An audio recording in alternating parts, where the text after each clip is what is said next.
Since 1945, Hans Selye has worked here at the University of Montreal as Director of Experimental Medicine and Surgery. The university is now a world center for the study of stress. The whole concept arose from the observation that in addition to specific diseases, such as a gastric ulcer or typhoid or tuberculosis, there is a syndrome, a set of manifestations, a set of disease signs, which is common to all diseases. For example, that you lose your appetite, you feel ill, you have no energy, you want to lie down rather than get up. And when I was a medical student, I became very interested in this. It didn't seem to me an obvious thing that should exist, that there should exist such a thing as what I called at the time the syndrome of just being sick from anything. And when I've published my first paper on it, some 10 years after I first confronted that problem as a medical student, I published it in the British journal Nature under the title A Syndrome Produced by Various Noxious Agents. What are the diseases of stress?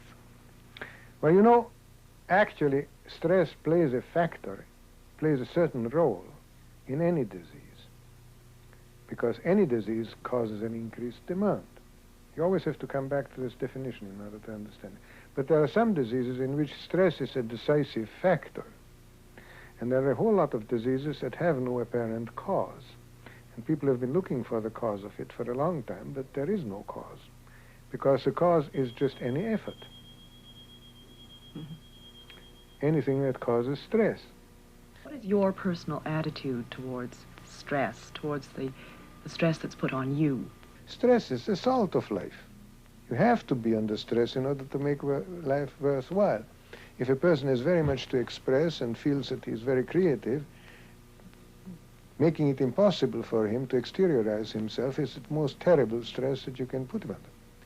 So my philosophy is based on the concept not of being lazy and sitting around and doing nothing and trying to get the shortest working hours, but to work on the stress level for which I was born. Now, some people are more phlegmatic and others have more a need to express themselves.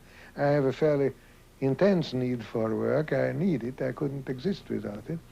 But I don't fight for things which I don't win.